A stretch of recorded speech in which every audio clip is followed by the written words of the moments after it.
രാഹുൽ മാങ്കൂട്ടത്തിൽ ലൈംഗിക കേസിൽ കോൺഗ്രസിനുള്ളിലെ സൈബർ യുദ്ധം ശക്തമാകുന്നു.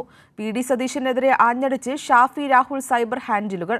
പാർട്ടിയിൽ ഒറ്റപ്പെടുന്ന സതീശനെ പിന്തുണക്കാതെ എ വിഭാഗവും രമേശ് ചെന്നിത്തലയും. വി.ഡി. സതീശൻ പവർ ഗ്രൂപ്പിലെ പരസ്പരമുള്ള ഏറ്റുമുട്ടലിൽ മാറി നിന്ന് കളി കാണുകയാണ് എ വിഭാഗവും രമേശ് ചെന്നിത്തലയും. രാജ്മോഹൻ ഉണ്ണിത്താനെപ്പോലെ ചുരുക്കം നേതാക്കൾ മാത്രമാണ് സൈബർ വെട്ടുകിളിക്കൂട്ടത്തെ രൂക്ഷമായി വിമർശിച്ചത്. മീഡിയയിൽ ഇന്ന് പ്രവർത്തിക്കുന്ന ചില പുഴുക്കുത്തുകൾ അവർ പുറത്താകും.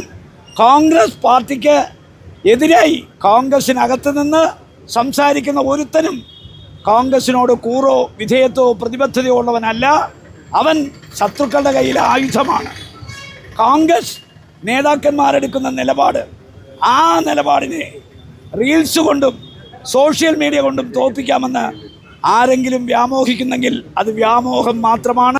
സതീശൻ പരസ്യമായി തള്ളിപ്പറഞ്ഞ KPCC ഡിജിറ്റൽ ടീമിനെ രമേശ് ചെന്നിത്തല ആവർത്തിച്ച് പിന്തുണയ്ക്കുന്നതും സൈബർ യുദ്ധത്തിൽ അഭിപ്രായം പറയാത്തതിലും വ്യക്തമായ സൂചനകളുണ്ട്. പാർട്ടിയിൽ ഒറ്റപ്പെടുന്ന സതീശനെ പിന്തുണയ്ക്കാതെ ഒഴിയുകയാണ് എ വിഭാഗവും രമേശ് ചെന്നിത്തലയും. VT ബൽറാമിനെ ആരും പുറത്താക്കിയിട്ടില്ല, അദ്ദേഹം രാജിവെച്ചിട്ടുമില്ല. അല്ല, VT ബൽറാം ചെയർമാനായ സമിതി ഉണ്ടല്ലോ, ആ സമിതി പുനഃസംഘടിപ്പിക്കാൻ അദ്ദേഹം തന്നെ ആവശ്യപ്പെട്ടിട്ടുണ്ട്. പക്ഷേ ഇതുവരെ അദ്ദേഹത്തെ മാറ്റിയിട്ടില്ല. അതേസമയം ഷാഫിയുടെ സൈബർ ഗ്രൂപ്പുകൾ രാഹുൽ മാങ്കൂട്ടത്തിലിന്റെ തിരിച്ചുവരവിനായി സജീവമായ ശ്രമം തുടരുകയാണ്.